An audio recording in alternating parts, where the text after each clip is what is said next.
ఇక Karimnagar market yard లో అకాల వర్షానికి ధాన్యం తడిసి ముద్దైపోయింది. కొనుగోలులో జాప్యం వల్ల ధాన్యం తడిసిపోయిందని రైతులు ఆవేదన చెందుతున్నారు.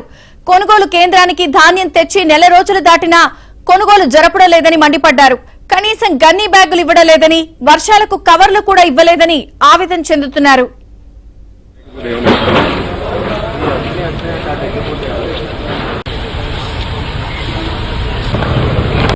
ఇప్పుడు మొత్తం ధాన్యం మొత్తం తడిసి మొత్తం సంచులు అన్నీ మొత్తం బారదానికి మొత్తం అన్నీ తడిసాయి. ఇప్పుడు మాపై మళ్ళీ సంచులు ఆరాలి, కాంటలు పెట్టుకోరి అది ఇది అని చెప్పి అది చేస్తారు. మళ్ళీ ఇప్పుడు మా ధాన్యంపై ఇప్పుడు కటింగులు అని చెప్పి మళ్ళీ దీనిపై మళ్ళీ చేస్తున్నారు. వీళ్ళు మళ్ళీ కటింగులు అని చెప్పి అంటే మాత్రం మేము ఒప్పుకోము. దీనిలో దేనికైనా మేము అది చేస్తాం. ఇప్పటికే అప్పులు తీసుకొచ్చి మేము పెడుతున్నాం. మాకు మేము చేసిన అప్పు ఇంకా ఇప్పటికీ 6 నెలల కన్నా పండించిన పంటపై మాకు ఇవ్వరికే గిట్టుబాటు ఇంకా దీనిలా కాదు. ఇప్పుడు నెల రోజులకి వెళ్ళి మాకు మినిమం మాకు నెలకు ఏమంత కన్నా మా 30,000 ఖర్చు వచ్చింది. మేము వచ్చుకుంటూ పోయేసరికి అప్పు తీసుకొచ్చుకుంటా మేము వస్తున్నాం, పెట్టుకుంటూ పోతున్నాం. ఇంకా అమ్మాయిలకు పైసలు ఇస్తూనే ఉన్నాం. అయినా కానీ మాపై స్పందించిన అధికారులు లేరు. మొన్న బారాన్ ఇస్తా అన్న వాళ్ళే మేము లైన్లో నిల్చున్న వాళ్ళే మా దగ్గరికి వచ్చే వారికి బారాన్ లేదన్నారు. బారాన్ లేదన్న వాళ్ళే ఇక్కడ వడ్లు ఇట్లనే ఉన్నాయి. నిన్న నైట్ పడ్డ వర్షానికి ఇట్లా వాటర్ జామ్ అయినాయి. ఇప్పుడు వడ్లేమో కొనుగోలు చేయమంటే ఇప్పుడేమో అవి తడిచినాయి అని అంటారు. ఇప్పుడు ఏం చేయాలో మాకు అర్థమయ్యట్లేదు. వడ్లన్నీ జరుగుతాయి. ఈయన రాత్రి ఇక్కడనే ఉన్నాం. రాత్రి 11 దాకా ఇక్కడ నుండి లేచిపోయిన కవర్లు గాడుపు కొట్టుకపోయిన చూద్దా కవర్లు కప్పుకుంటా బండి వేసుకుంటా ఈయన కవర్లు ఉన్నాం. మాకు భారతాన్ని ఇప్పించి చెప్పిన మాకు సాయం చేయాలని కోరుకుంటాం.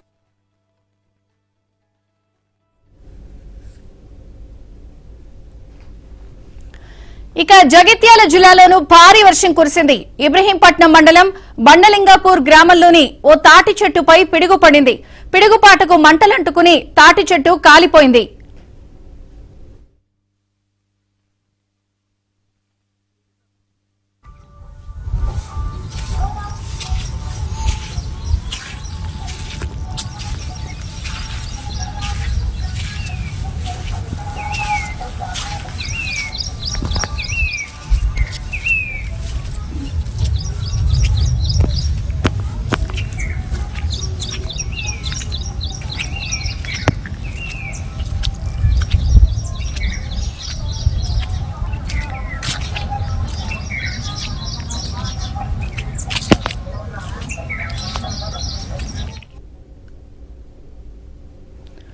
ఇక ఈదురుగాలుల భీభత్సానికి నిర్మల్ జిల్లా ఖానాపూర్లోని ఓ ఇంటి పైకప్పు పూర్తిగా ఎగిరిపోయింది.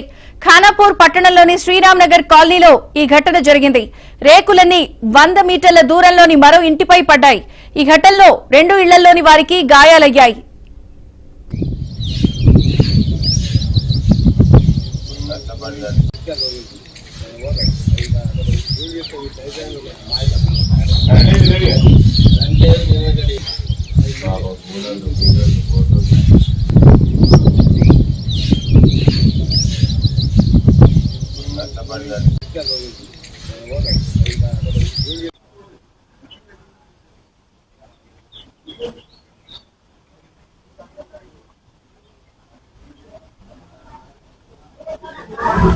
అన్నం తినే టైంకు రేకులవి లేసుకొని నాకు, నా భర్తకు, మా కొడుకు చాలా దెబ్బలు తాకినాయి. ఇంట్లో ఉండమన్నా కానీ ఏం లేకుంటున్నాయి. ప్రభుత్వం ఏమైనా చేస్తే సహాయపడితే మంచిది. మేము కూలి వేసుకొని బతికేటోళ్ళం. నిన్న అర్ధరాత్రి ఈదురుగాళ్ల భీమస్తంతో బోగు రవి మరియు బోగు నర్సయ్య, బోగు లక్ష్మి చెందినటువంటి రేకులతో నిర్మాణంలో ఉన్నటువంటి ఇల్లు పూర్తిగా దెబ్బతిన్నది. పైన ఉన్నటువంటి ఇటుక పిల్లలు పడి వాళ్ళ ముగ్గురికి కూడా కుటుంబంలో ముగ్గురికి తీవ్ర గాయాలైనాయి.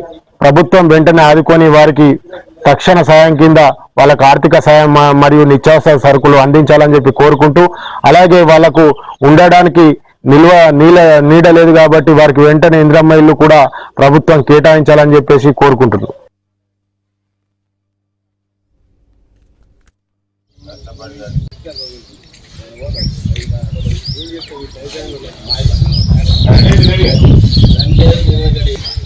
Thank you.